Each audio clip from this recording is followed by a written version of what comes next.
Yeah, so let me briefly start.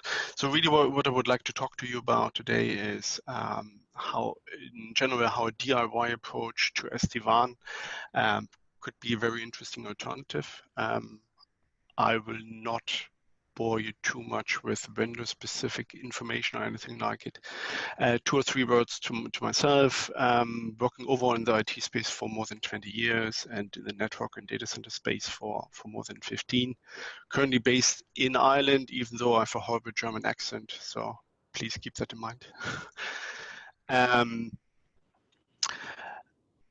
So briefly, what do we see in general from all of our customers? And I think you're going to see the same thing if you look at managing your branch offices or your edge offices, your edge deployments. Overall, companies are looking at faster deployments and enterprise-grade security. One of the other points what everybody's looking for is typically reducing hardware complexity or collapsing hardware.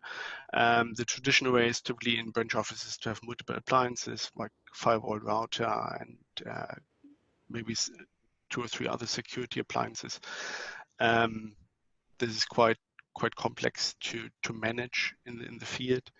Connectivity is the same thing as before, but now the shift from MPLS over to commodity-based connectivity is just putting a different spin on the same story. And management is still a big one. I mean, we all know that in terms of available IT professionals, then the numbers are not really growing, and there's a huge lack of available people in the space. So really,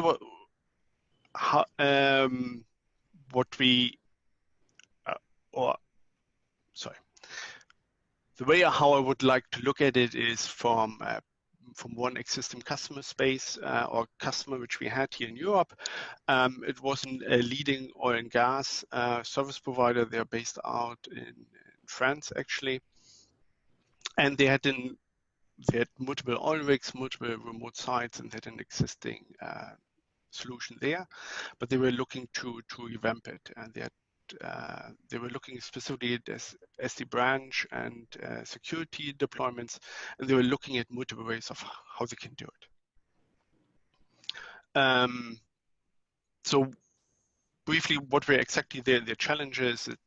Their sites were nearly impossible to reach. I mean, for them, it didn't really matter if COVID-19 happened or not. Getting to an oil rig in the ocean can be extremely hard. Their skill sets in each location was limited. Typically, they didn't really have any IT personnel there. And because of that, they needed a HA configuration. They needed a better way of managing the connectivity and the bandwidth which they had in each space. Up until now, they were using satellite connections, and they were just looking at alternatives depending on each site. Maybe they were looking at LTE or 5G connectivity, as well as some other ways of connecting each site.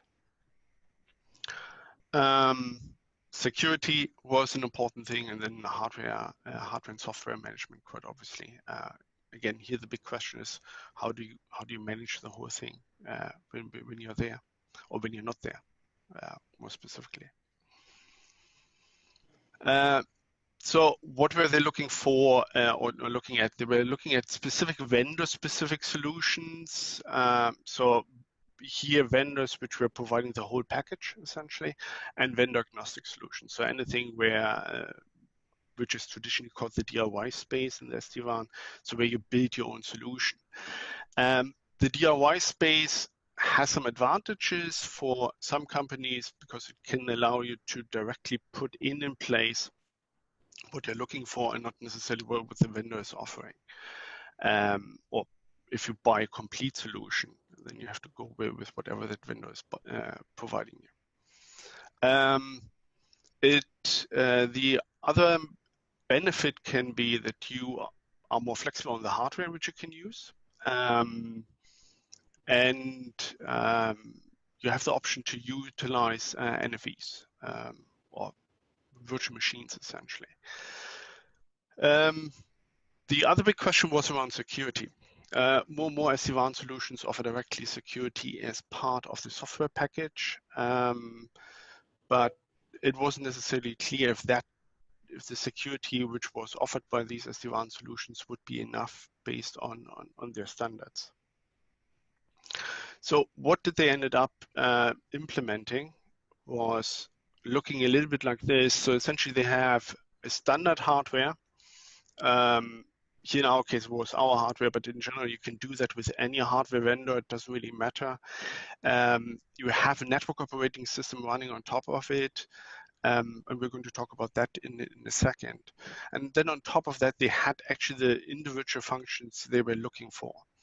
They ended up implementing an SD-WAN solution from one vendor and a firewall or security appliance from a different vendor. And the big benefit here was that essentially they were able to manage their hardware completely independent of the SD-WAN and firewall functionality. So they had that connectivity management through the network operating system. The network operating system actually provided them like a management network, which was independent of the functionality. And they could utilize the VSAT and the LTE directly to whatever they needed. In turn, then the network was just managed through a normal layer 2 switch, and all the security happened inside the virtual machines. Okay.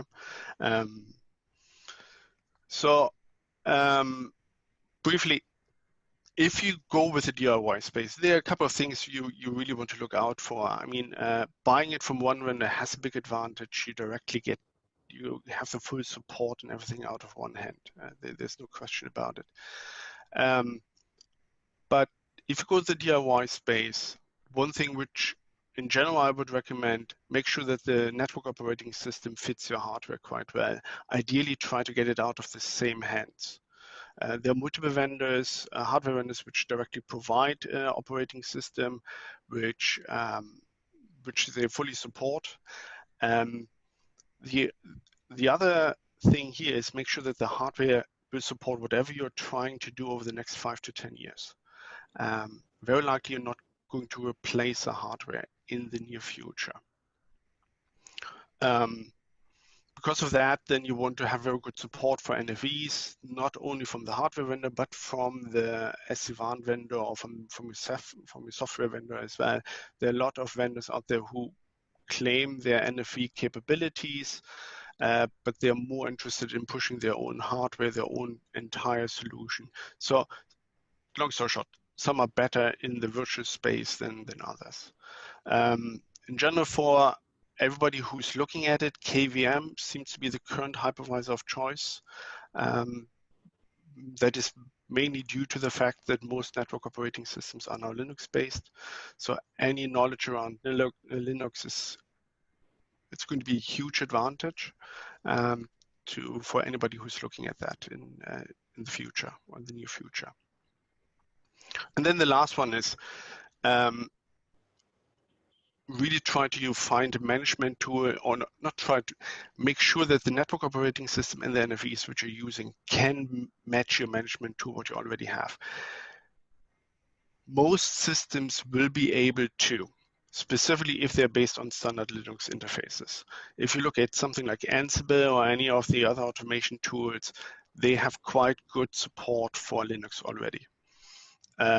So that is just where I'm coming from, where I would say, look, if you implement anything like it, make sure that your existing management tool can easily fit into the network operating system and into your NFVs, whatever you're trying to do.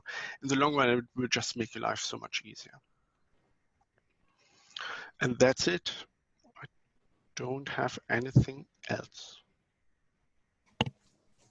Thanks, Rene. Thank you, Rene, and thank you for Rahi's support of UKNOF today. Do we have any questions for Rene?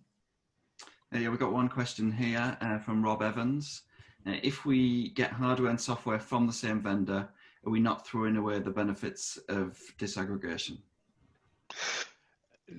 No, not necessarily. There are a lot of vendors, or there are some vendors, I should say, out there who their main focus is of selling the hardware plus the network operating system, and to provide a platform which allows you to do that specific edge management.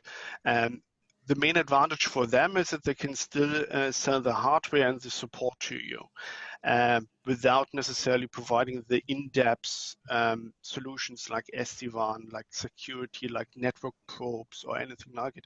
I mean, if you look at today's network management or branch management, everybody's talking about SD-WAN, but reality is not everybody might need it to the same extent, and there are other functionalities which might be interesting to bring to the edge. I mean, we had just a second ago the RIPE network probe. That could be an interesting one. There are other solutions as well. So the big benefit for you as an end customer, if there's anything wrong with the hardware or with the operating system of the hypervisor, is you have one place to go. Plain and simple.